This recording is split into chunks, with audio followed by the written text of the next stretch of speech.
So we're going along, and that guy misses the high note, collapses on the stage, and that was the end of the gig. So lesson in there somewhere. Um, so I wanna go ahead and kind of just jump in where we left off last time, and get right into it. We talked, and you touched on, and then I'm sure I took a left turn, which was a blast. Um, Talking about the flex mouthpiece design, and you had touched a little bit on your collaboration with Vicente, the very resonant cup shape. So what I'd like to ask you, and this is this is a big question. This is probably the question.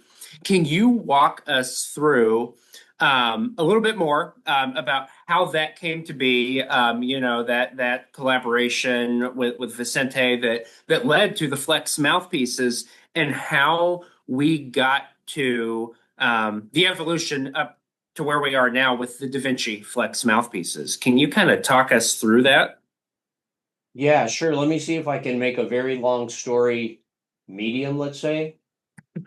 It actually goes the DaVinci mouthpieces, in my opinion, are pretty magical for about, I'm going to say so far about 70% of the players.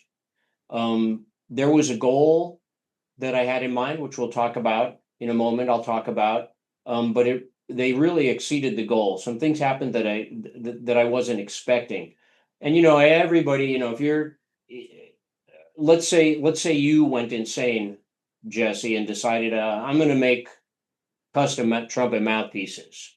Once you made something, now you got to tell people about it. You got to market it. You got to hype it up. And what are you going to say? You're going to say it's easier to play. You're going to say it's better in tune. You're going to say it's got a great big sound, blah, blah, blah. You should buy it. Everyone says the same thing. The question is, does the product really back it up? And I'm going to give you my definition of what defines a great mouthpiece maker or a great mouthpiece line, in my opinion. And that is that you've got a line of mouthpieces, a range of mouthpieces that covers the bases musically from, let's say, I'll use traditional language, smaller commercial mouthpieces to big orchestral mouthpieces. And along the way, all these different sizes, shapes, whatever, have a similar sound and a similar feel.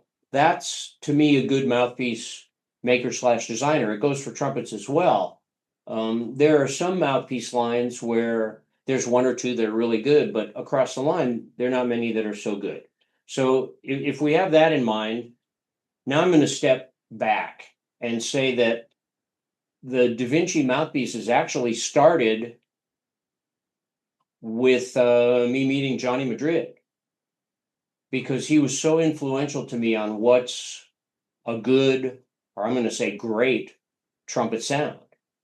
And that great trumpet sound has got, all the colors of the orchestra in it. It's got the lows of the basses and the mids of the clarinets and the highs of the piccolos. It's got all those colors in the sound, all those harmonics. And so that was always the sound I wanted to get. I'm not saying I ever really got it, but that's the sound I have in my head. And when I work with guys, that's the sound I like. It doesn't mean that it can't be darker or brighter or whatever, but that basic trumpet sound is a sound that I like. It's a sound I like to listen to. And I think most people that come to see me or see the Stomvi folks in Spain, that's what they're looking for, because we're that traditional sound. So it starts with Johnny Madrid. It goes through my time at Bob Reeves, because Bob had that same kind of concept. It also goes into where I met Bill Cardwell, really the genius that he's a guy that figured out, using math physics, how you could design and build a trumpet from scratch that was in tune with itself below the level of human discrimination, which is about plus or minus 5 cents. But I remember one of the first times I went over to Cardwell's house, he said to me, he said, he says, if you get the trumpet in tune with itself, that solves about 97% of the problem of making a great trumpet. I didn't really know what that meant at the time, but this guy who Bob Reeves told me was incredible, and he had a really big head, so he must have had a big brain in there, was telling me this, and I remembered that, over time. And we talked a little bit in Brass Obsession, which is now part one, about how the trumpet sound changed in my opinion, through the 70s, 80s, and there was gear that made it easier to play, but we kind of lost that traditional sound in a lot of that gear. And I always wanted to have that traditional sound. So now, we start with Madrid and we go through Bob Reeves and Cardwell, and all my experiences starting to work with great players like Gary Grant had an incredible sound, right? Is the one who comes to mind right now, but all kinds of people. Bijan Watson has an amazing sound. Javier, Pacho, Gary Grant, Jerry Hay. All these guys have great sounds that have that similar quality that makes a great trumpet sound to me.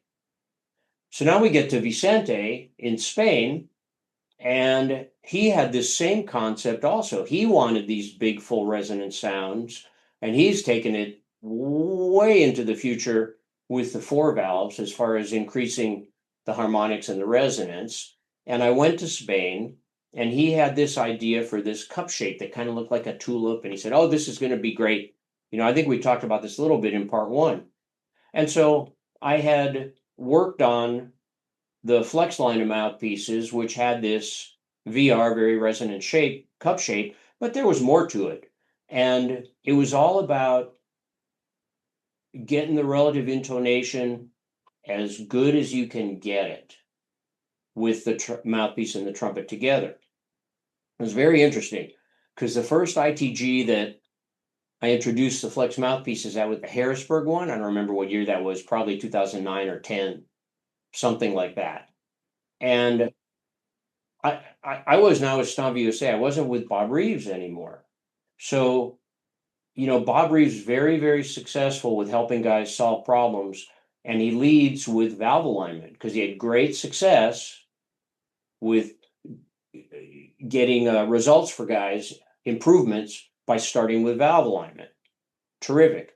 But now I'm with Stomvi USA. I'm not in the business of valve alignments. Why would I want to do valve alignments as a business? If you want a valve alignment, send it to Bob Reeves. But I had these new mouthpieces that were very different from Bob's, thinking more about the acoustic science side of things and sound waves and things like that. And I'm at this show, and they were surprisingly more popular than I expected.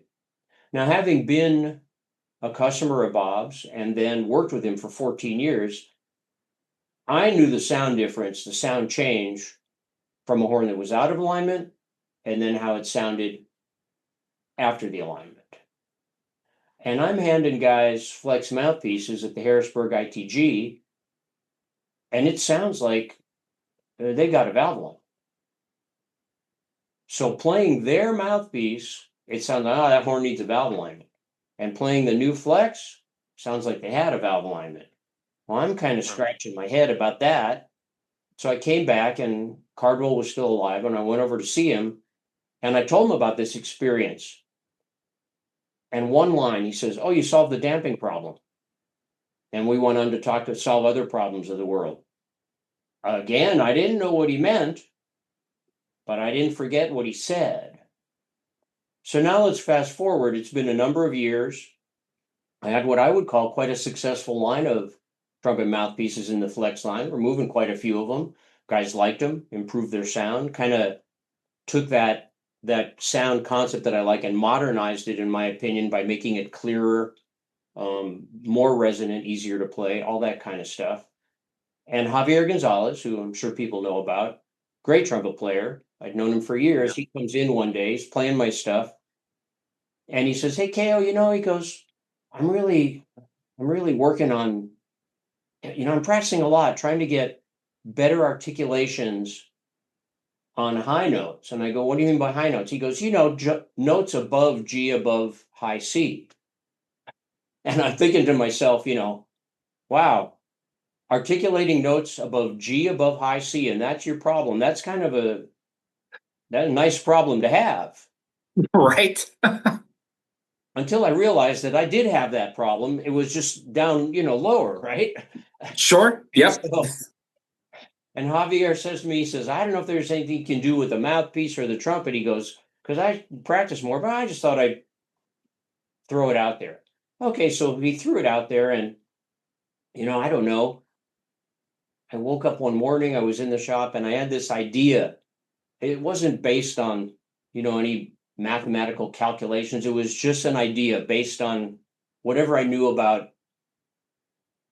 trumpets and mouthpieces in this case. So I made this new mouthpiece that had a different balance. It was a different balance between all the components, the cup shape, the throat, the bore, the back bore, the overall blah, blah, blah. And I made this new mouthpiece, and I thought it was interesting. I made it in Javier's lead mouthpiece, platform, if you will.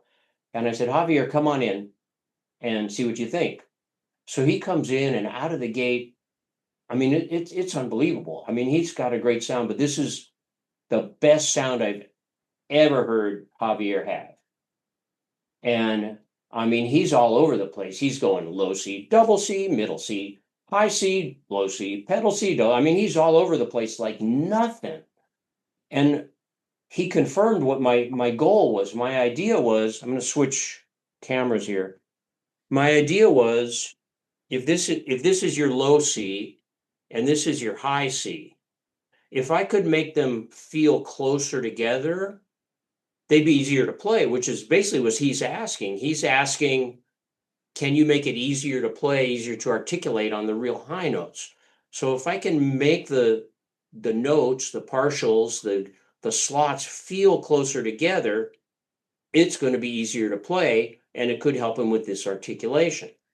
And he's telling me exactly that. He goes, the slots are so close. It's so easy to go from low C to double C. And he leaves. He's excited. I'm excited. And and he was going to play lead the next morning in Mike Barone's band at the Union rehearsal. And he's excited, and I'm excited. So the next afternoon, he calls me up. He's obviously driving. And he said, hey, Ko, I just finished the rehearsal. I go, oh, hey, how's it going? He goes, I can't use this mouthpiece in a big band. And I said, why? He says, I can't play loud on it. And I go, what do you mean you can't play loud? He says, when I crescendo, the sound just stops. And I'm thinking, well, that's kind of weird. And what does Javier really mean by this? So I said, well, when you have some time, come on up. He says, I'm on my way. So he comes in, and sure enough, he plays a G on top of the staff. He crescendos a little bit. And as soon as it gets a little bit past mezzo forte, the sound just went a little bit sharp, but then it just stops. I mean, completely stops. So I said, okay, well, go away. Let me think about it. So I think about it, but I contacted my colleague, Gary Bass. Now, Gary Bass is in Pennsylvania, and he's a great trumpet player also, weekend warrior. And he also studied from Bill Cardwell, but he had the leg up on me because he's an electrical engineer. So he had the math that I don't have. And the concepts, and we talked about it, and I sent him a little video of Javier. And we started talking about damping and what could that be part of it, maybe, and blah, blah, blah. And if that's a damping, what do we do? And so we went through about a year of where Gary did dozens of acoustic tests. Acoustic testing using a salpingometer, which is a way to see where the intonation of the instrument with a mouthpiece is, down to plus or minus 1 cent, which is 5 times better than the human can hear. And we solved the problem for Javier.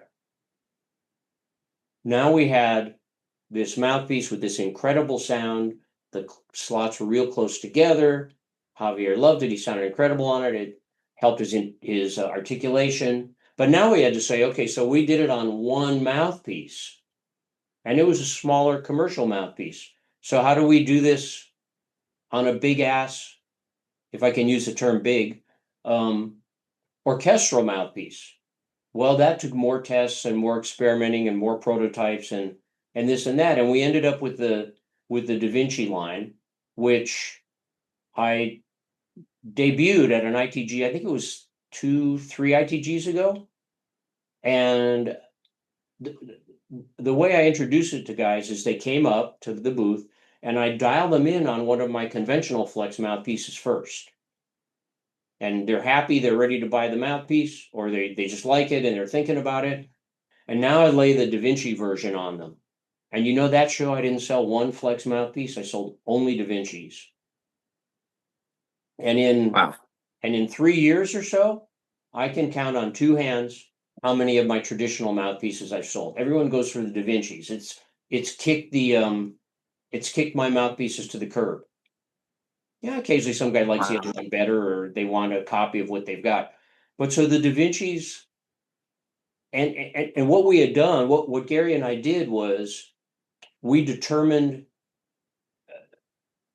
when most of us think about a trumpet mouthpiece, because we're trumpet players first, we think about, oh, well, the diameter is, this many millimeters or this fraction of an inch, and the cup depth is this, and it's a C cup, or it's more of a V cup, and it's got a back bore, and the bore size is this. Well, those are all dimensional aspects of the mouthpiece. But we looked at acoustic dimensions, if you will. So there are, resonance frequencies. There's a first resonance frequency, a second resonance frequency, and some other quantities in there that you can't measure with a caliper or a scanner, digital scanner. You have to do acoustic measurements. And we found a few parameters that we felt were important, and the ratio of them. Like, for example, you could have a ratio between the first resonance frequency and the second resonance frequency, and you'd get like a fraction, And so we decided what ratios were important and what we wanted the target to be. And so then we could take a small mouthpiece like Javier's, analyze the ratios, and now we could adjust a larger mouthpiece and make the changes that are necessary to keep that ratio. And that's why I named them DaVincis, because Leonardo da Vinci is famous for the golden ratio. And I thought, well, this is cool. It's a ratio. It's not the golden ratio. Kind of be cool if that's what it was, but it's not. It's a different number. And they've worked out really, really well. And the surprising thing is how much easier they got to play throughout the whole range of the horn, maintaining the sound. And the sound is just remarkable. If you don't want that kind of sound, well, that's a different deal. But it's that big, full resonant sound that's clear. It's easy to play. And I've been talking a long time. Do you have any questions on top of that? That is, it's all fascinating and just super interesting. I mean, the first thing that's really striking to me is I don't know, it's just kind of one of my side interests is how you describe, this collaboration between people that are coming from different backgrounds and have different skill sets and knowledge, who have the common thread of loving the trumpet, and how that, just something to be said for, interdisciplinary collaboration there. That's really cool to me. You've touched on it, but I think I want to see if I'm onto something here. So, back in you'll know, and back in my day, I say a lot of the idea of a custom mouthpiece or mouthpiece design, if you will, was to take whatever stock mouthpiece you could buy at the music store and then go into your dad's garage and get the Black & Decker. And you see where I'm going with this. All that to say, we've come a long way since then. Maybe, I've been guilty of that a couple of times, but of ruining a perfectly good mouthpiece. But the reason I bring this up is you've kind of, with the original Flex mouthpieces, if I recall from my music store days, there were around three different series, main series with some other options that you could match with different cups and rims. And now that seems to be streamlined with the DaVinci. It's all tied into the DaVinci and then the rim and cup size. How did you arrive there to be able to kind of streamline the offerings, if you will? Just happened. Nice. The DaVinci is just a better mouthpiece. I did have three basic series in the Flex line: the VS, the Speed of Sound, the J6, and the number 5 series. And I found that I needed those three different categories, if you will, to dial in different types of players. And with the DaVinci, that's not the case. It's just a better mouthpiece. It works better for people in all types of situations. I don't run into people. It's very rare when I'm working with somebody on any of our gear, mouthpieces or trumpets, that someone says, wow, this feels stuffy, or wow, this feels too open. And I believe it's because in both the trumpets and the mouthpieces, we've got the relative intonation right. And when so it also, I also bring into play what I learned from my relationship with Meyer Sound and live audio. And that is, there's sound is sound, whether it's coming out of a loudspeaker or a trumpet bell. Yep. And all these things kind of cross-pollinate. And there's things called phase cancellation and stuff, which, a lot of audio guys know about, and more guys know about it from home recording and stuff nowadays, but it's certainly a big thing in live production. And that phase cancellation happens, in the trumpet also. And so I called the 3 series. I didn't say, oh, they're 3 different backbores. Well, yeah, they had different backbores, but they had more than that. And the DaVinci line is interesting because every model of DaVinci, every different DaVinci, every one has a different backbore. Yeah. And they have other things that are different too. It could be the throat's a little different. The bore, of course, is going to change, some of them overall length. But the point is, in order to hit this ratio from a really small mouthpiece to a really big mouthpiece, things got to change. It's not just this magical backbore tool that you can put in any mouthpiece. If that were the case, we'd be having a different conversation right now. But so this idea of the back pressure, people call it resistance, phase cancellation, blah, blah, blah, is something that I think is misunderstood, or certainly not understood the way I think about it. Can I show you a quick little graphic thing? Please, yeah. Okay, this is from one of my seminars. Let me see where it shows up. Okay, have you ever played a gig in Lederhosen? Tell the truth. Not yet, but I'm hopeful that one day I will. Okay, I've done it. So, and many watching this, I'm sure, assuming some watch it. But anyway, so here's our little Lederhosen guy. He's going to play trumpet.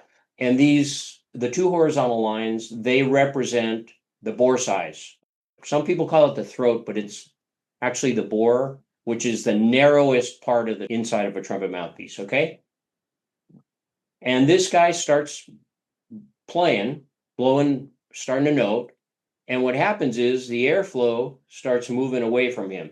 And it's really, really slow. It takes about 5 seconds for the air in his mouth to get to the bell. At the same moment that the air starts moving, the acoustic wave starts heading towards the bell. And that gets there in about, less than 2 milliseconds, okay? And when it gets to the bell, a mirror image is reflected back, which sets up the standing wave. We've heard about the standing wave. The back pressure you feel is not the air, going away from you. It's the acoustic wave coming back and hitting your chops. So we all know you can feel sound wave. If you've ever been to a loud concert, you can certainly feel the bass, the low end, while your chops can feel this sound wave coming back at you also. It's kind of like standing in the ocean and you get hit by a wave. You feel it. So when this wave reflects back from the bell and hits your chops, that's what you feel as back pressure. And that happens in about 3.5 milliseconds. So in the time it takes the air to get from your mouth to the bell, the sound wave has traveled a mile. Now we're going to make the bore larger. So you can see it's a lot larger. We made the hole in the mouthpiece bigger, like you did with your dad's drill press, right? Exactly. Because you wanted that mouthpiece to be free blowing. Oh And yeah. if you look at this, so it's the same note, the frequency is the same, but the amplitude, the height of the wave, it's gotten louder, it's bigger, right? So when that it's the same note, but it's bigger. So when that acoustic wave hits the bell and reflects back, you've got a larger wave hitting your chops on the return part when it sets up the standing wave. It's like getting hit by a larger wave at the beach. And so you made the bore larger because you're going to get more air through that thing and make it freer blowing. And it ends up being the opposite. Now, that doesn't happen 100% of the time because there's a lot of other things. But when you opened up the mouthpiece, what happened? Did it make it freer blowing or did it make it more stuffy? Or do you remember? Yeah, what was enlightening about that at the time, a really expensive lesson, was that both or nothing, I know now that obviously it's a lot more complicated than just making a bigger hole to make it more free blowing. So yeah, I learned pretty quickly, or started to suspect, I didn't, have all the resources at the time, that the result is not as predictable. And I suspect the piece I was missing is that I wasn't just changing one thing when I did that. I was changing a lot of things by and not, without the knowledge of the physics of it and the acoustic properties. It's a lot more complicated than just bigger hole equals more free blowing. Well, sure, I did the same thing. My dad had a drill press also. And when you open up the bore of a mouthpiece, you're changing four things, right? You're making the bore gets larger, sure. Bore gets larger, but also the cup just got deeper, right? Because you made that part bigger down in the cup. The back bore got shorter and the straight bore got longer. So you think you're changing one thing, but you're actually changing four things. And let me tell you, that whacks up these acoustic ratios I was talking about a lot. Oh, I'm sure. And so, eh, now in a Bach mouthpiece, for example, orchestral mouthpieces, a lot of guys will say, well, I opened the bore up and it made it better. Yeah, it did. Because a stock Bach larger mouthpiece tends to have ascending flatting. The higher you play, the flatter it gets. And when you open the bore, it actually changes the resonance frequency and tends to straighten that curve out. So the intonation gets better. Again, the intonation gets better, and that's what makes it feel free blowing. Yeah, That's a man. lot on the DaVincis. And I tried to make it short. No, this is all great, and I think touches on something we've all struggled with and experimented with. I want to shift gears just a little bit, because you've mentioned it a couple of times in episode one, and we've come up a couple of times so far today. So something that KO does, for those that don't know, is you're involved in a lot of live sound production. Oftentimes, when I try to catch KO on the phone, call me in a week. I'm on a gig doing live sound, which I think is really fascinating, and as you've alluded to a couple of times, seems to really inform your approach to mouthpiece design, which again goes back to Just kind of these. I'm always fascinated by interdisciplinary connections on things. But all that to say, can you tell us a little bit about your work in live sound production, how you got into that, and what that looks like for you and in the life of KO, balancing all the balls you have in the air? Yeah, this one I can make a lot shorter. So I was always the guy in the band that set up the PA. It was interesting to me, blah, blah, blah. I didn't know much about it. Um, I had the band Reno Jones that was successful in our own right. And it was through meeting Stan Goldstein and doing the concert at Slab City that we ended up being the demo band for some Meyer Sound gigs where they were flying the PA and we were, part of the demonstration.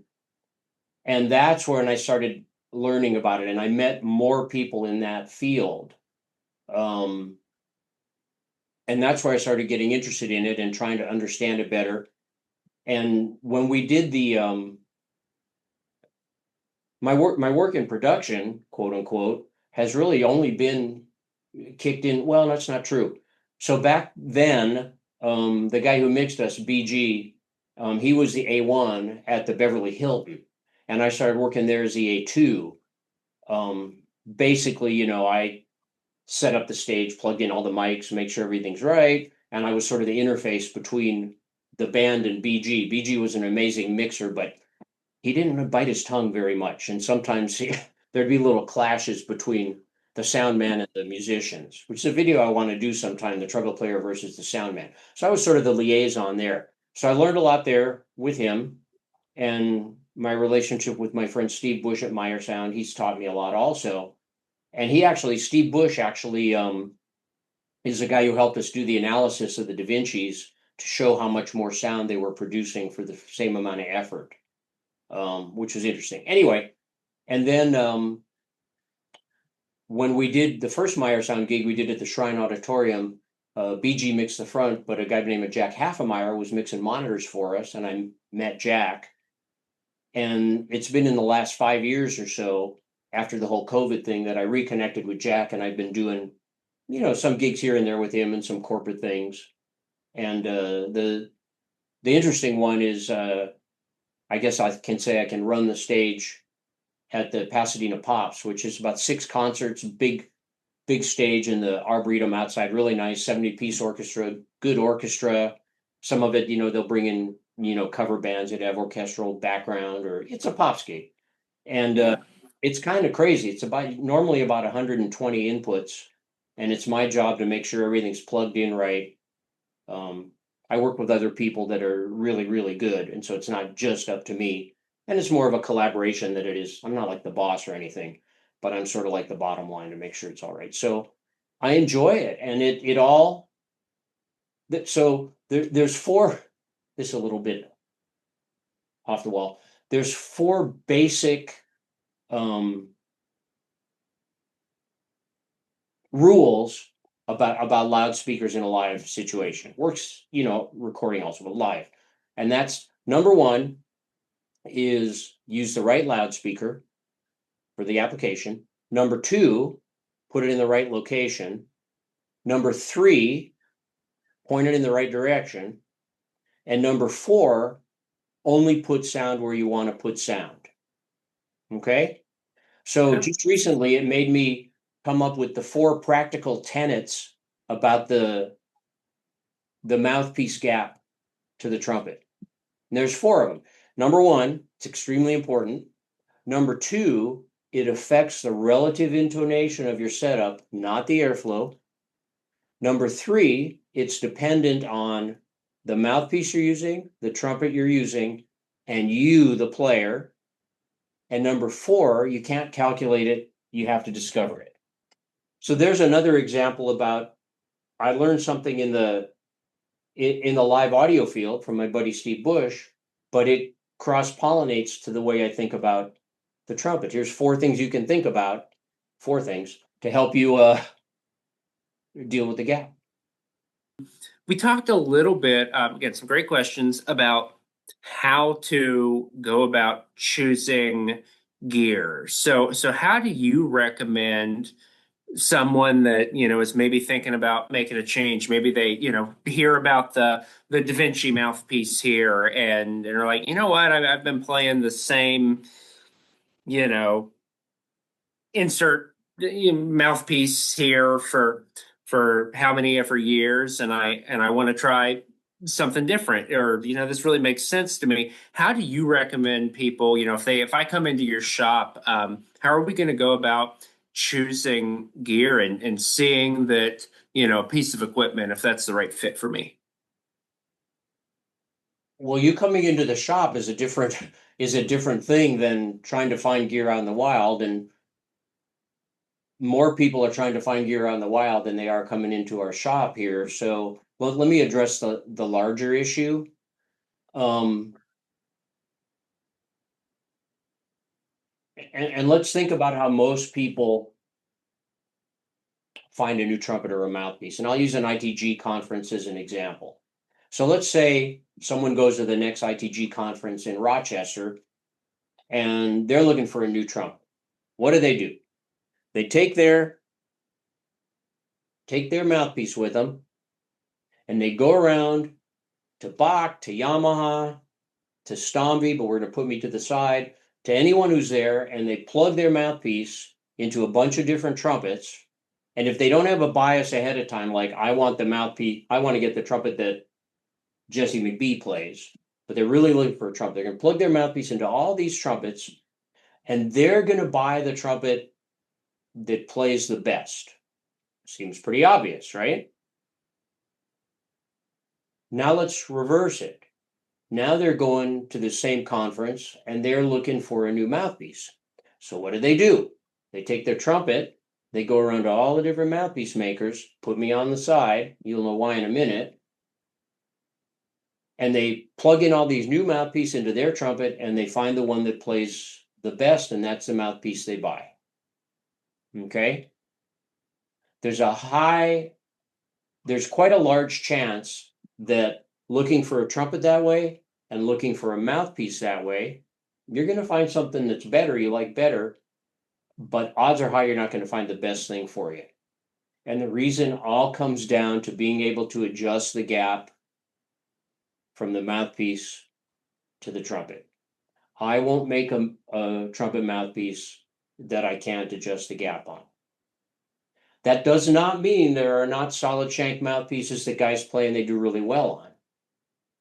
I work at that level where I don't care who it is that comes in the door or who I'm working with or who I'm selling something to online.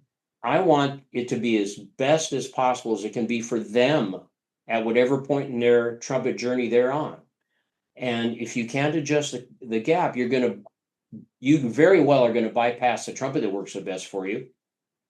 And if you can't adjust the gap, you're probably going to bypass a mouthpiece that would work great. This is why so many people send me their Stomvi mouthpieces to convert for couplers, because it helps fix a lot of issues. However, I am going to say, well, let me put it this way. Let's say you've got a really bad trumpet. It's really out of tune with itself. And you've got a really bad mouthpiece that isn't very, very good either. If you're not able to change the trumpet or the mouthpiece, you can maximize how that your setup plays by adjusting the gap. And you can probably improve it some significant amount, which is terrific. For a small investment, you can improve how your crappy trumpet and not so good mouthpiece plays. It's never going to be as good as if you start with a really well-designed trumpet intonation-wise and what I would call a modern mouthpiece that's well-designed from an intonation standpoint, and you can adjust the gap. Because then you're dealing with really good quantities and you're fine-tuning them versus having not so good quantities and trying to get them as good as you can get. It's sort of like in recording, people say, oh, we'll fix it in post. We're going to fix it in post-production. Well, yeah, you can, but the better you start with, the better the final product's going to be. So I don't believe you can I don't believe you can find the best trumpet or the best mouthpiece if you can't adjust the gap. That's where I'm at. Yeah. You Yeah. can find a good one, and trust me, there's lots of guys for many years that have played bad mouthpieces with bad trumpets and made incredible music. But heck, did I tell the story about the old timer that came in with his son on the last episode? Yes, I believe you did. Yeah. So if you remember that, again, we can do it we've learned a lot. You can do it with modern gear. You don't have to. It doesn't matter. Yeah. Yeah. No, that is great. That all is makes a lot of sense. On that same note, can you you touched on this earlier, when you you mentioned when you first started as Stomvi USA out on your own, that at that time it was just mouthpieces and you weren't really doing valve alignments because, Reeves is doing valve alignments. Why would I want to do that?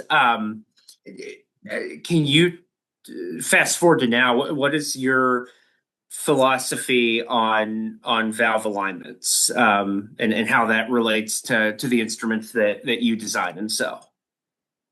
Well, it's definitely changed over the years. And remember the story I just told about how putting a mouthpiece in this flex mouthpiece in a trumpet made it sound like it had a valve alignment.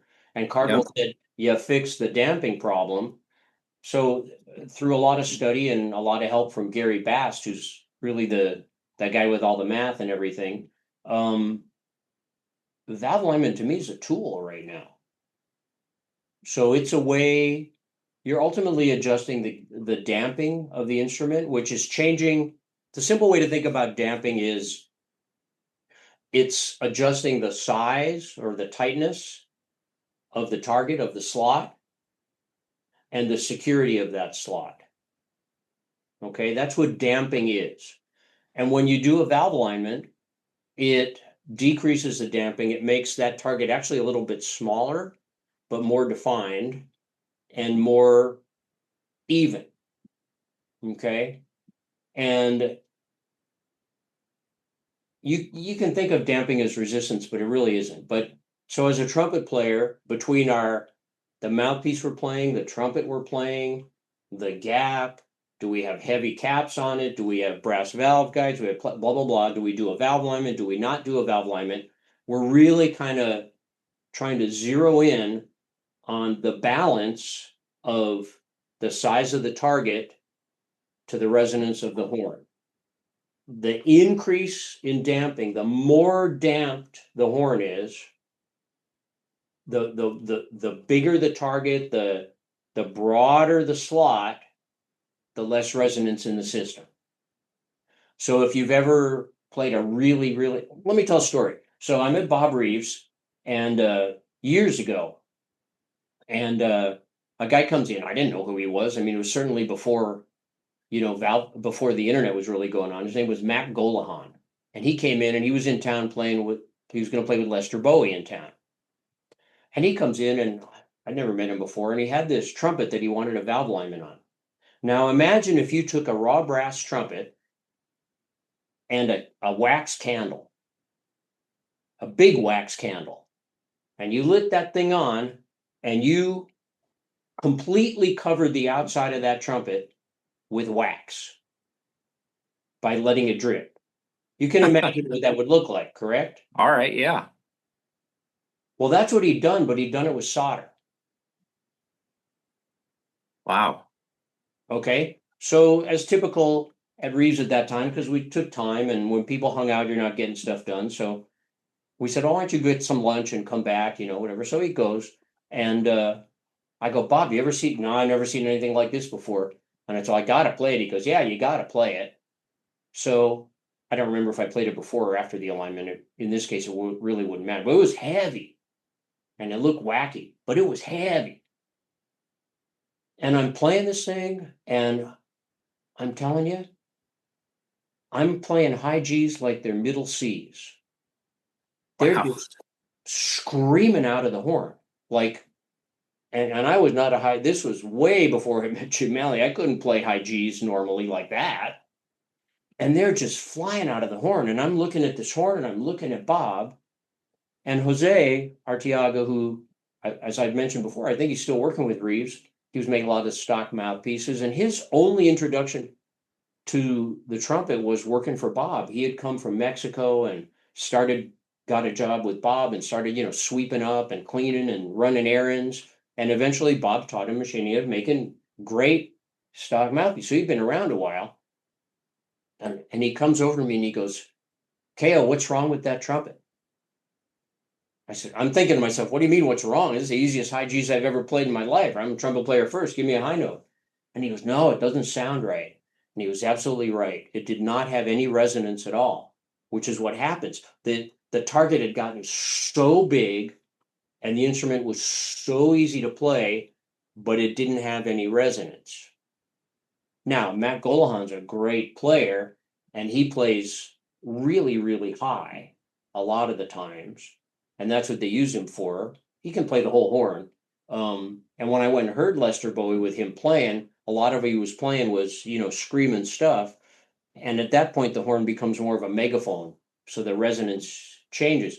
But the point is, the more you damp the horn, and you can do it mechanically with, big heavy braces or thick metal or putting solder all over the horn, it does make the slot bigger and can make it easier to play, but you are killing the resonance. So we're looking for that balance. And that balance, you can use valve alignment as a tool for that. Do you always have to have a valve alignment? No. Does it hurt to get a valve alignment? Probably not. High percentage of the time, I'm going to say no. But is it always necessary? No, I don't believe so. Yeah. Yeah. Awesome. That's really interesting. Yeah, especially it's always fun to hear about as technology changes, and as we learn how our approach to things and how the tools we use can change. I want to shift gears a little bit, and there may be a little shell shock here. I want to warn you.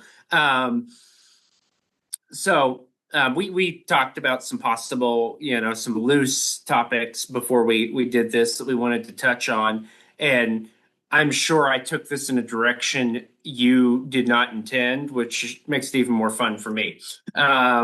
That's why we're really here, right? Is so that I can have fun. So let's talk about if we were to get in the car right now and drive to Starbucks or one of the many local coffee shops in Omaha, but we're in KO's car. What new music are you listening to? What are some of your favorite artists, trumpet related or not, to listen to at the moment? Yeah, who's KO checking out? Well, I'm not going to lie to you. I listen to a lot of things that I've listened to a lot of over the years. Familiarity. I hear different things as it goes along.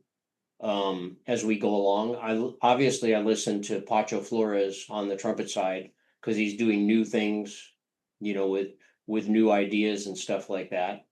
Absolutely. I do. I'm probably going to even date myself because this stuff isn't even new right now. But I have been listening to Dirty Loops because of William. I don't know. Oh, yeah. Dirty Loops is pretty cool. If Javier does something sense I listen to that. If we were listening in the car, I'd probably try to play a bunch of old stuff that I think you haven't heard. Stuff like Splendor in the Brass, which is a great album a lot of people don't know about. Do you know about Splendor in the Brass? I do not.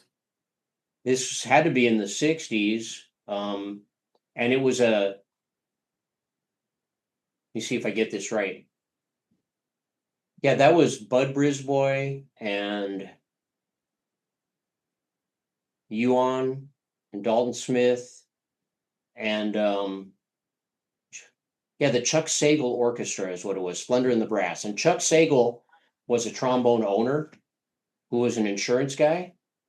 And he had a lot of money, and I don't remember who did the arrangements, but it famous might have been Shorty Rock. Anyway, did these arrangements, and he hired all these famous guys to play this tune, to record this record album of his, and he's on the cover with all these guys holding his trombone, but he didn't play a note on it. And it's just remarkable. It's great stuff. It's really good playing. It's great. Another one from Days of Yore would be Jack Dougherty in Class of 1971, I think, with Chuck Finley on it, and Paul Hubenon, and just incredible guys. You know, the new stuff I listen to is someone sends me something and I listen to it, and maybe it makes me, listen to them a little bit more, but I honestly couldn't. I'm letting you down again on this lightning round Yeah, stuff. oh, you are not. This is all good. I'm also guilty of the familiarity piece, although I like what you said. I think part of that is I don't know, at this point, maybe I'm a better listener, but when I go back and listen to something that maybe I've listened to 100 times before, I catch something different, or maybe I listen to, I don't know, one of my favorite things to do now and to make some of my students do is to go through and, if it's a trumpet player album, if it's, insert favorite trumpet player here, if it's like a small group jazz thing, okay, but go through and listen to the drummer the way you listen to the trumpet player the first time you did it, and that can be pretty interesting too. Well, right. When I the guy I mentioned, Stan Goldstein, and I had explained him as sort of like the behind the scenes guy in rock and roll. When we were driving back and forth over I think a 10-year period to Slab City, we had a lot of time to talk. It's about a 3-hour drive, and if there's traffic involved, it's 3 days. But because Stan was old school, and the people aside from the wonderful trumpet players, the people that I've gotten to know in this industry that have really helped me, were the old school guys. I mean, Stan was there at Criteria Records in South Florida. They were building their own mixing boards. This was back when they were figuring out, how do you put microphones on a rock guitar amp to get it to sound right on the record. He was chief of staff at Woodstock, I mentioned. He's called Bill Hanley to bring the sound system in. They were using, when he did this pop festival in South Florida, it was hot. And they had these Macintosh amplifiers he told me about, and they were stacked in a van on big blocks of ice to keep them cool because it was so hot. I mean, he called it the bad old days, but the bad old days is where you learned how to do things, how to do the basics. It's just like a trumpet player that's not going to learn the basics. When you learn the basics, you're better off. Cardwell was that way. He understood the basics of math, science, physics behind the trumpet and stuff. Bob Reeves, machinist. I mean, he was trained at China Lake, and he said that as a machinist in the Navy, and he said the first day they walked in and the instructor gave them a 1-inch micrometer that they could measure, right? A file and a hunk of metal. And they had a week to make a 1-inch cube. That was it. Oh.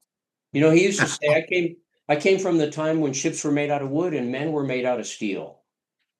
And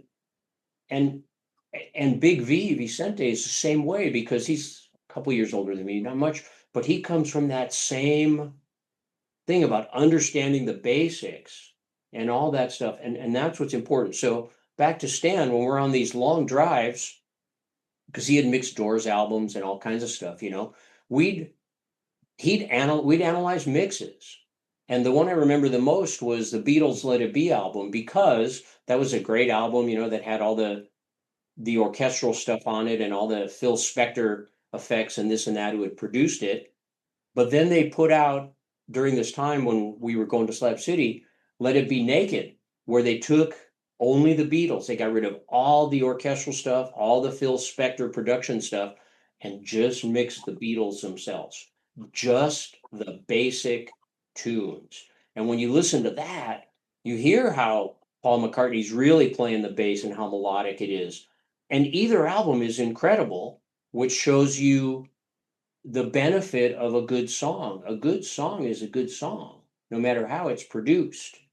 And I did this, I know I'm rambling, but sorry. Oh, no.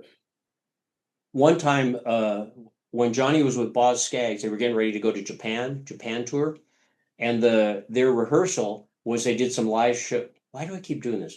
Their rehearsal was they did some live shows up at Caesar's Palace in Lake Tahoe, and Johnny says, "Hey, why don't you come up and see the show and hang out for a day or two?" Okay, sure. So I show up and I get there at sound check. I kind of sneak in, and they're finishing sound check, and now it's the first show at Caesars, and this great band, Boz Scaggs, with all these great pop tunes. No one has any clothes to wear for the show that night. And it's like 4 in the afternoon, and the show's probably at 9, let's say, you know. So the whole band with Boz, I'll get to the point here in a minute. The whole band with Boz goes to Miller's Outpost. And Boz and their tour manager, Craig Fruin's got the credit card from Columbia, I think. And they're all, how do you think this will look? We're rock and roll. We got this and that. So they buy their clothes, and then we go out to dinner with Boz and everything. So here I get to hang out with Boz Scaggs and all these great musicians, you know, Reggie McBride and uh, all the guys. And they bring up some current pop act. I don't know what it was. And they asked Boz, yeah, these guys got pretty good tunes. What do you think? And here's the point. Boz Scaggs says, it's too slick. The production was too high. It's too slick. And that meant a lot to me. It was a big lesson that, you know, good production is wonderful, but it can't get in the way of the tunes. It can't get in the way of the music. And I think the same thing applies when we're trumpet players. Yeah, it's great that you don't ever miss a note, but not if it's at the expense of playing music. You know, and playing music's the most important part. That's what ultimately this is all for the audience. It's all for the audience. Yeah, we want to have a good time, but it's really all for the audience. So how did I get there? I don't know, but here we are. No, that's great, and it's kind of comes full circle back to what you mentioned earlier about sometimes this tendency, because we can and we have the technology, and I'm sure you've been in situations like this too, where there's this idea, oh, we'll fix it in post-production and that kind of idea. But back to, I mean, what better lesson than Boz Scaggs saying, no, it's too much, that's really incredible. Let me back up just for 1 second on the whole damping thing. Please, yeah. So this balance we're trying to find is not the same for you or for me or anybody else, because a big part of it is the sound. Obviously, Matt Golahan, the guy I mentioned with the solder all over his trumpet, he sounded terrific, whereas myself on that trumpet did not. So Sure. the human component comes in. And so you need to find the trumpet and the mouthpiece that gives you, sounds a little trite, but gives you your voice, the voice that you want to have, the sound that you're looking for. And you can base it on other people. I mean, I think you mentioned you have a student right now who really loves Chet Baker, so he's trying to get that Chet Baker kind of sound. But I'm going to posit that as he goes on in his trumpet career, eventually he'll have his own sound. Yeah. Oh, and it may be based or Chet Baker like, but he'll have his own sound. And that's really where we want to go. We want to, because our sound is just like a singer's voice. Yeah. And to that point, we were, before we started recording, we were talking a little bit about this. Just the idea too that it's happened for me, and I know you mentioned it's happened for you, where that sound concept can and probably will change over time. And I think that's the just a really fascinating thing that keeps it fun. You know, some of my favorite artists, I mean, you can kind of hear that change. You know, for me, listening to Freddie Hubbard, 60s Freddie versus 70s and later Freddie, like there's a very different change in not only approach but in sound. Lee Morgan, I think, you know, we hear some changes over time there. Some of that was instrument when we started playing more flugel, but you know, they're modern players, even that I've, you know, heard kind of things shift over time. And so yeah, keeps it, I think it keeps it fun. Yeah, I absolutely. And in some ways I think that the trumpet sound has gotten too slick. There's been too much of an influence on every note's got to be perfect. You can't miss a note. It's got to be perfectly in tune. I mean, you lose the heart of music, and the too slickness also allows the. Why do I keep doing this? Tell me to stop doing this. The too slickness of the sound and getting everything perfect is also part of the reason that in some situations the musicians are getting eliminated. Absolutely. When Johnny was alive and up in Vegas, playing in Wayne Newton, but prior to that, the Relief Band with Lynn Nicholson and uh,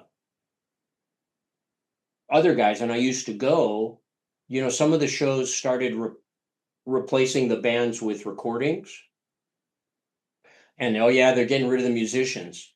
Well, yeah, they were, but I always thought that the audience would go to the show and they wouldn't say, gee, there's no band. Because they didn't know back then the bands were up in a loft. You didn't see them anyway unless you knew where to look. They just hear the music. So now they're hearing a recording. But I always wanted to believe that they would say, hey, that show wasn't as good as it was 10 years ago or 5 years ago. I don't know if that's true, but part of that is because we get people used to hearing everything so slick and so produced and so perfect. And you lose that. When I was lucky to tour with those Broadway shows in the pit, you would so the music has tempo markings, of course, right? And you'd always start there. But as the show evolved through the first few weeks or whatever, it would come up with its own kind of internal tempos that were that came about because of the pace of the show, the way the singers were singing, if it was a tap number, the way they were dancing, how the band was gelling, and you'd have this internal flow of the show that would change from night to night because maybe people are a little bit tired, maybe it's whatever, maybe the phase of the moon is different.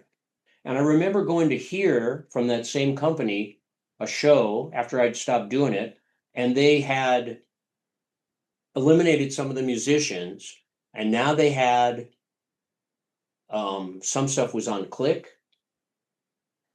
and there was no internal flow to the show. It was locked into this tempo, and everyone, all the singers, they had to deal with that. When you hear live music, it changes every night. That's what we hope. And the trend I see, because I do some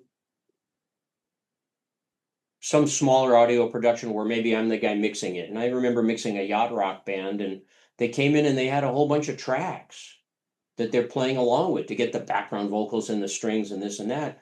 And it was too slick. It was too generic to me. There was no humanity, no heart, no this or that. And the truly uh,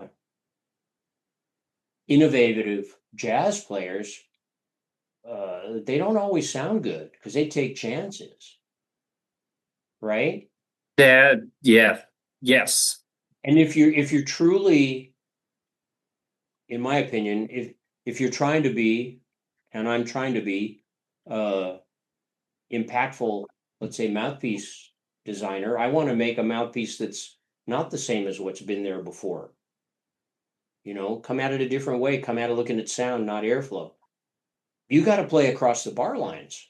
You know what I mean, right? Absolutely. And I think most people think of the mouthpiece as just this component. Oh, there's a cup and a bore and a back bore. I'm going to change the back bore and have a great mouthpiece. Well, maybe. I mean, even a blind squirrel catches a nut from time to time, but I don't look at it that way. I'm trying to look at it differently, and we've come up with some products. I mean, Vicente certainly on the trumpet side, the four valves are incredible. Have you seen our little A cornet? I haven't. Let's see that.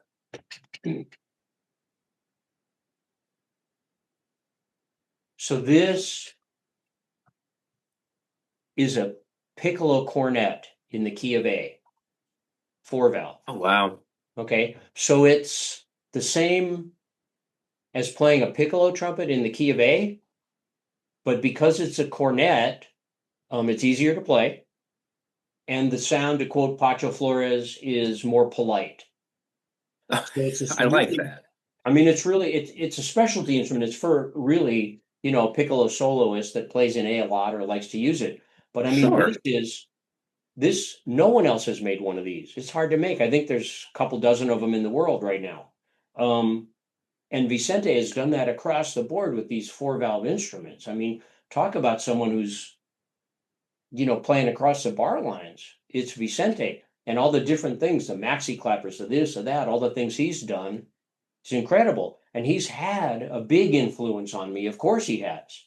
And he tells me Yeah. that I've had a big influence on him too. But he also said I'm muy peligroso, which means I'm very dangerous. But I take that as a compliment. Yes, you should. So anyway, again, how I get here exactly, I'm not sure, but um, you, I'm very, very passionate about the trumpet and music in general. And I'm I think if we lose live music, we've lost a lot in this world. And I don't think we're gonna lose it. I think it's changing. And you can go with the changes or not. And if the Pasadena Pops that I told you I do, we get 5,000-6,000 people every week at those shows. They're not, Wow. yeah, some of them are coming in to have a picnic with their kids and whatever, but they're coming in to hear live music.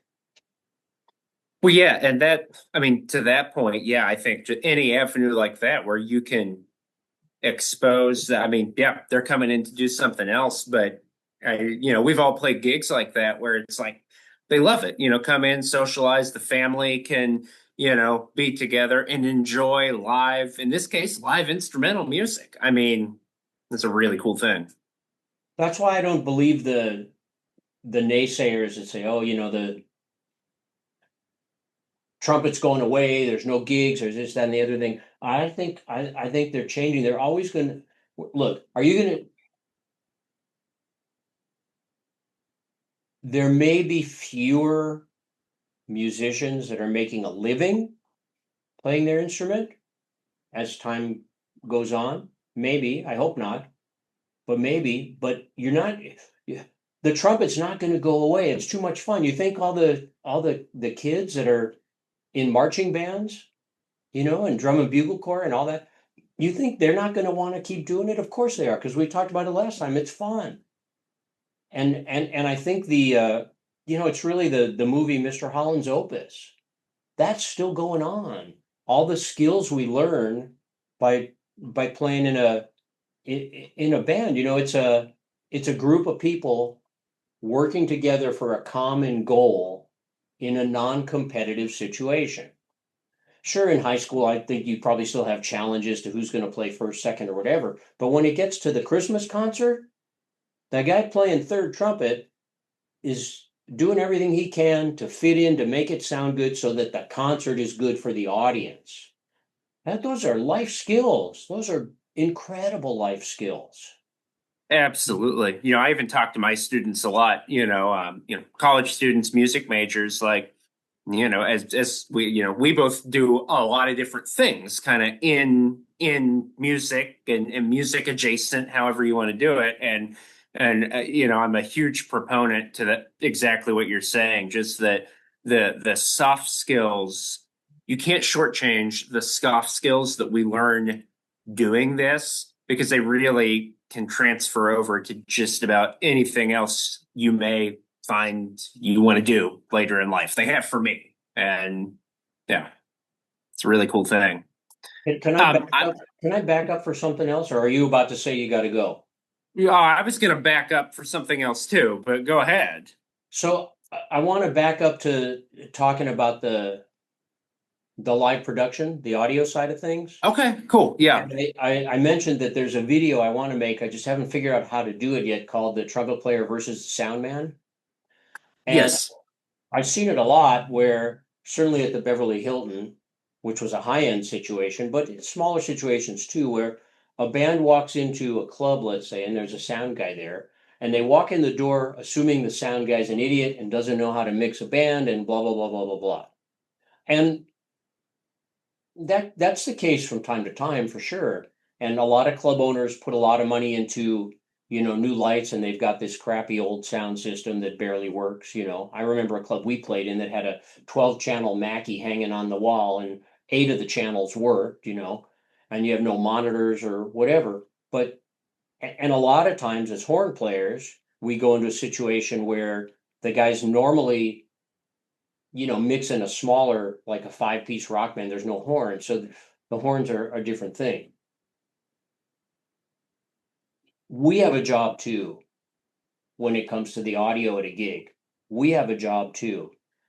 The more we understand it, and you don't have to be a total geek, but the more you understand a little bit about like monitors, let's say, and different monitor mixes or this or that, allows you to communicate with the sound guy. I mean, I've been in situations where he asks, we've got a monitor speaker for the horn section. Oh, we don't care, just put anything in it. And as soon as the gig starts, you hear, oh, we can't hear the singer. Okay, having a little bit of knowledge ahead of time and say, well, gee, I'd like to hear a little bit about the singer, or I'd like to hear some of myself, or if you understand it, then you're going to know what to ask for, number one. And you're also going to know if the guy mixing you has a clue or not. And if you do run into somebody who isn't very good or doesn't care, okay, then you treat the gig differently. No reason to get uh, mean or anything, in my opinion, because you're in this thing. You want to be as good as possible, but you understand more. And so I think we have a responsibility. If we're going to be doing live things that are amplified, we have a responsibility to understand enough to communicate what we would like to have, and then accept that maybe he doesn't have enough monitors to do it. Who knows? Anyway. Absolutely. No, yeah, you're spot on about that. I have, 9 times out of 10, in my experience, being able to communicate that just makes it, because the sound guy usually, does know, whoever's running sound is competent. The best, I'm fortunate, the best sound guys that I work with locally around here happen to also be stellar musicians. So but really what that's meant for me is has meant I've had to step up my game, because I didn't know anything about the sound element or what to ask for when I first started. And they kind of had both ends of it. And so I've had to step up my game to be able to communicate effectively with them. So you're spot on. I learned very quickly. Yeah, I do have a responsibility. I like how you put that, to be able to speak this language. The other thing I found is that that's 9 out of 10 times. And then half a time, is that a thing? Can that be a thing? It is now, because this is our little show here. If you have a sound guy that's maybe greener and maybe not as familiar, if you can, just like us, they typically want to do the best job they can. I very rarely find someone that genuinely just doesn't care. Maybe they just don't know. And if you can clearly communicate what you want, they'll probably figure out how to get it or get something better than what you started with. So I'm totally with you there. Just really at my own expense from learning, wow, I've got to figure this out. Cool. Yeah.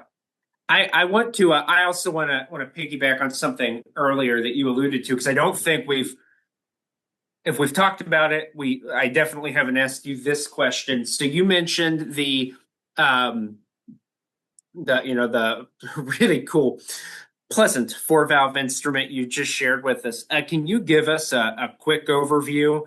Um, there's a lot now. I've been fortunate enough to get to see a little bit of the development of the four valve instruments. How many different four valve edition instruments does Stomvi offer now? Can you give us a quick rundown of those? Officially, I think it's 11. There might be 12. So Okay, there are there's certainly a B flat, a C, a D E flat, a flugelhorn. When you hit cornets, there's the high A that I showed you. There's a G, an F cornet. There's a corno di caccia. There's that's really cool. we also have a trumpet in low A. Um, I think that's probably all of them. I don't know if I hit 11, but they're all there. They're all on our website. And the point, so the point is, why do you need an F, a G, and an A cornet? Well, the point is they all sound a little bit different. And I'm fortunate enough to to be involved in what I think are the high end uh, things on the planet when it comes to sound. The Stomvi trumpets, for example. My relationship with Meyer Sound. Like I said, this town is a lot of L acoustics, and L acoustics makes great stuff too. And DNB, I'm able to play with all these cool things. And so, Pacho Flores chooses to use let's say a G cornet for something, not because of the key and it makes it easier. It's because it's the sound he wants. Because he doesn't care about the key; it doesn't matter to him. Um, and so that's why we make so many in different keys. I think Vicente also made a C flugelhorn four valve that Pacho Oh used wow. from time to time. I don't remember if that's currently a production model or not. And again, the problem we have with the four valves is we can't make enough of them fast enough. So, Yeah, but very it's the cool. future. I mean, think about it. I mean, making a new three valve trumpet is really like bringing sand to the beach. There's, well, what's your guess? How many three valve B flat and C trumpets different do you think are at any given ITG conference? Oh wow. If I were to, this would be a fun research study. I mean, I would have to say, if you count every configuration and every modification changes it, it has to be hundreds at least. But you count every bell material, every lead pipe design, bore size. So, yeah, there's no shortage of options. I know that much. Two or 300. So is my guess. So if you can't, if you're an open-minded trumpet player going into that show looking for a three valve B flat or C trumpet, and you can't find one there, I don't know what to tell you. There's so many options, you It's a know, good point. but between the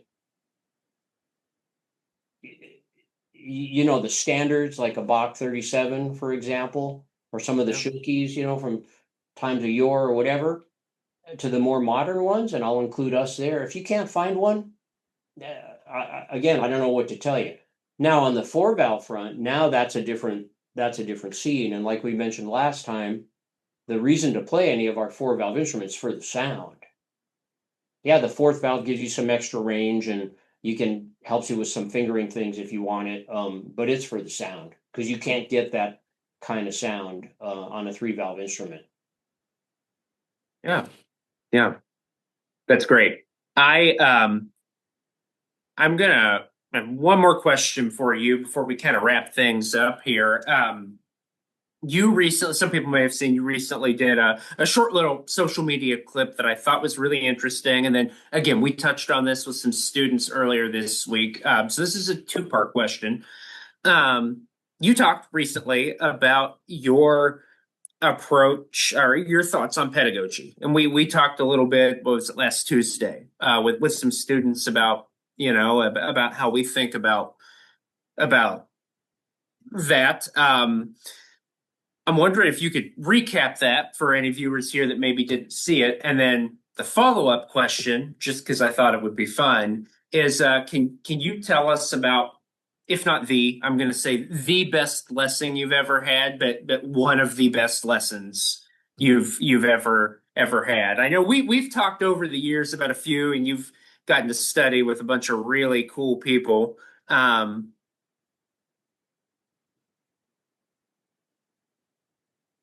yeah. So you got my brain going. Um, well, yeah, so being a frustrated trumpet player for many, many years, um, I every method I could get a hold of, I tried. On that post you're talking about, I got a stack of, hang on. Here's my stack of different trumpet method books. Nice. Nice. Well, the KO library, I like it. I was always, I mean, and I got the greatest hits in there. I got Arbin's in there and Schlossberg and Clark's and all that kind of stuff. But I have, there's Caruso's in there and, all these different methods. And I said this in Brass Obsession Part 1, I believe, that I think that all the trumpet method books kind of say the same thing. There's a common thread. And that common thread is this method is going to teach you how to create the tone the most efficient way possible, so as easy as possible. And if you start at the upper left corner of page 1 and play all the way through to the bottom right corner of the last page, you're going to be a trumpet player. They kind of all say the same thing, but not necessarily. So I'm going to use Caruso as an example here. So I studied the Caruso method from Doc Patno, who was up at Cupertino, who was he was known as the Trumpet Factory.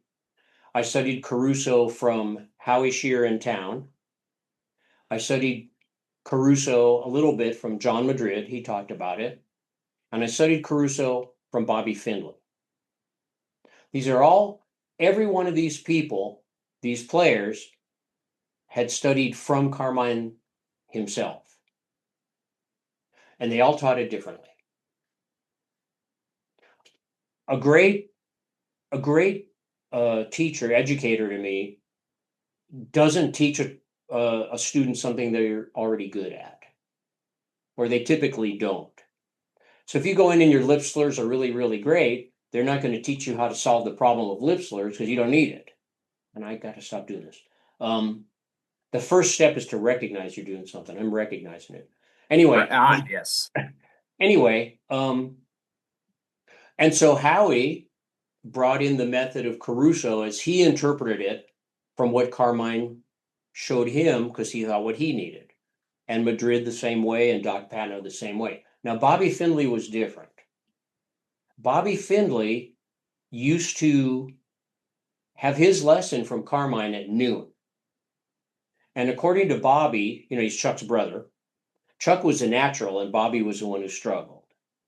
So his lesson's at noon on Saturday, I think, and he would get there at 9 a.m. And he'd watch Carmine teach 9 o'clock, 10 o'clock, 11 o'clock. Then he'd take his lesson at noon, and then he'd stay and watch Carmine teach 1, 2, 3, 4, however many. So Bobby saw Carmine work with all these different players. And so I believe that of the guys I studied Caruso from, Bobby Findlay was the one who really understood it the best because he'd seen the most of Carmine helping the most amount of people. So why do I bring this up? You can buy the Carmine Caruso book. You can get the Bill Adam routine. You can get the stamp method. You can get an Arbin book. You can get all these things. And then you can go online and look for tips and tricks. I can stop that. Tips and tricks about how to play the trumpet. And it's not going to do you much good unless, of course, you find a good instructor that shows you how to approach this. Jim Manley's a great one because, it doesn't matter what notes you play.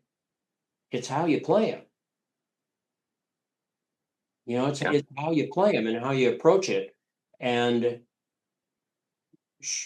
look at someone like Javier Gonzalez. I know he studied with the Adam guys out here. He also studied with the Claude Gordon guys out here. He worked on his own stuff, the lead pipe method, this and that. We become this group. When I got together with Ollie Mitchell, who I mentioned last time as well, his statement was, take any reasonable method, and back then it included, Reinhardt and Maggio and Claude Gordon and all the ones we've talked about. Yeah. And he said, if you spend enough time on it, you're going to figure out how to play the trumpet. And I've said that to guys. So I've written, although it's not written. See, this is a time I could use this. I've written the K.O. Skinsness trumpet method, the thing that works for me. And you've done and are still writing, I'm assuming, you're younger than me, the Dr. Jesse McBee method, the one that's worked for you. And everyone has their own take on it. And if there's one of many problems with the internet is there's too many people just looking for a tip and a trick. And I recommend people take lessons from all kinds of people, and they rarely do. Yeah. Yeah. No. Yeah. It's To get now you got my heckles up. yeah. Oh The yeah. Columbus ITG, were you at that one? No, I was not. So at the Columbus ITG, we had a raffle and we gave away a number of things. And one of the things we gave away was a lesson with Lynn Nicholson, a lesson with Jim Manley, and a lesson with Calvin Price. Wow. Charging, I don't know, $100, $200 a lesson at the time, Yeah. whatever it was. And we gave those 3 lessons away. 3 guys won those lessons for nothing. None of them ever took the lesson. Oh man. I don't understand it. The way I took lessons from any of these guys when I was on the road was if we got close, and one time close with New Haven, Connecticut, and I got on a train and spent my day to go down and take a lesson from Penzarella. If I got close to somebody, man, I went and took a lesson because I want to see what they think I should do to help my playing, not what I think, what they think. And now people don't seem to care that much. They want to just, watch a tip by some guy who can dazzle them with high notes online and think they're going to learn how to play that way. I disagree. Yeah. Yeah. I talk about this a lot with so to your points there, so many great points. Like and I've heard this about people that have studied with, especially with two that come to mind are Carmine and Mr. Adam, or that people that extensively studied with them. And I've heard stories that exactly kind of what sounds like Bob Finley talked about. The cool thing about Carmine is that you could just, and maybe the others, I just know I've heard this multiple times about Carmine, is that if you got there early and wanted to sit in the room, you could watch as many lessons as you wanted. And the thing that everybody says about all these guys was that what was amazing was how they catered the lesson to that student's needs. And that was kind of the magic in the lesson. And yeah, I remember, growing up in West Virginia, it was going to college there for 4 years. It was a more rural location. And we had some great players. We were so fortunate that there are some great players in the area, world-class players, but still, I remember as a student being on a lookout for, who's coming to Pittsburgh, who's coming to DC, who can I try to get a lesson from while they're in town? And yeah, I worry that with the, I call it an information overload that especially young students have, that maybe some of that is not focused on as much. Yeah, that's great. Okay, so you've had time to think about it. Maybe best lesson.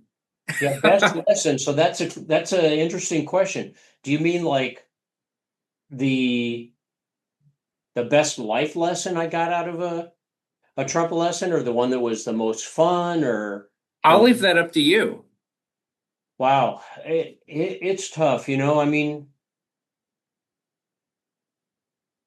I'm going to tell you two. One is Vince Penzarella and one is with John Madrid. Okay, Okay. great. So Penzarella tells his story about when he was a kid. He was studying from an Italian trumpet player. I don't know what the guy's name was, Luigi, let's say. And Luigi wouldn't let Vince play anything until he could sight sing it, solfege it. Okay. And Yeah. Penzarella, it's incredible solfege. He can do fixed or movable do, you choose. And he can sight read just about anything solfege, and it's unbelievable. Wow. Um, and so he would, practice that and this and that. And he went to his lesson one day and he hadn't practiced the solfeging. And he was a kid, right?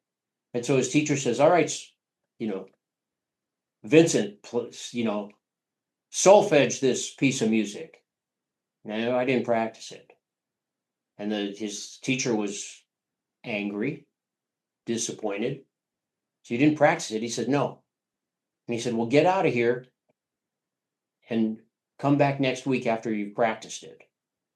So he's getting up, kind of got his tail between his legs. And the teacher says, before you leave, he says, give me the $20 for the lesson.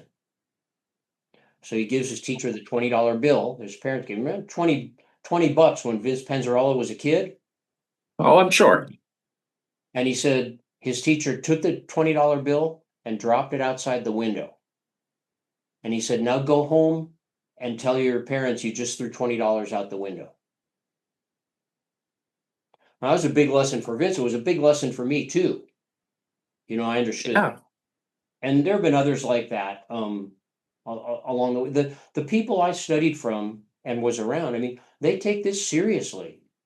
I mean, they joke around and have a good time, but when they're talking about playing trumpet or like Penzarella, your lesson was from like let's say 10 a.m. till 11. It started at 10 and it ended at 11. And the reason it started at 10 was because the guy who was there at 9 was leaving at 10. And the reason it ended at 11 was because when you left at 11, there's another guy starting at 11.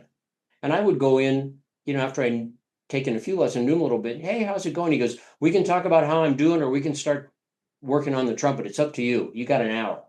He was serious. Yeah. Madrid was the same way. And so the Madrid, I never really had formal lessons with Johnny. Just kind of hung out and, did things. But it was when he was sick and we got together, and I have a cassette tape of this, but the recording's really bad. And I've gone through it. And if I find the time to clean it up and stuff, maybe I'll put it out there. So I was Yeah. working some big band solo thing. And by solo, I think it was I Can't Get Started. So you have to play the melody. And so we're working on that. And it didn't go really high, but you had to play it. And then at the end, it went up to like a high B or something like that. And we'd been playing for a while, and Johnny was giving me this and that. He goes, no, you gotta, he would use terms like get your tongue out of the way to keep the sound right. He goes, your tongue's getting in the way. That's why the sound's bad, And he'd say, okay, here you actually got to waste some air. You have interesting ways to put things. And I don't know how long into it, 40 minutes or whatever. I'm getting tired. And now the B's not coming out. And I said something like, yeah, John, I get it. I'm just getting tired. He goes, no, you're not. He says, you're not using your air correctly. And I don't remember what he said, but we did this and that and the other thing. And now I played it better than I've ever played it. And when I listen to this cassette tape, if you listen to, it never sounds like Doc Severinsen or anything, but if you listen to the beginning of that from where it starts and how I sound at the end, it's incredible. The change and it's incredible. And he pulled that out of me. That was in me. I didn't, channel Maynard and all of a sudden I can play a high B or a double B or whatever. He pulled it out of me. And that is very memorable. And it means a lot because it's the last, I think it was the last time I ever saw him actually as well. So it has some meaning from that standpoint as well. Wow. Wow. That's great. That's Fantastic. Incredible lessons there. I think that is what better note to end things on than that. Thank you. I want to thank you so much for just sharing all these great stories and this great information and putting it out there for everybody to check out. It's fun. Well, it'll be interesting to see if anyone watches it and enjoys it. That's great. If not, I've had a great time, and thanks for at least pretending to be interested. Oh, It's no, fun no. for me I as know. well. I was going to say, if nothing else, I've got some great documentation recorded and some things that'll be fun to go back and listen to this and give me some rabbit holes to go down too. So yeah. Yeah, and so we'll put links in the description about some of the things that if people want to know more about, Johnny or the four valves or the seminar, I did at ITG a couple years ago with Javier Gonzalez, which is interesting as well. See his Yeah. method in this and that. We'll put some links down there. And yeah, thanks. Yeah, absolutely. Thank you. Okay. And that's a wrap.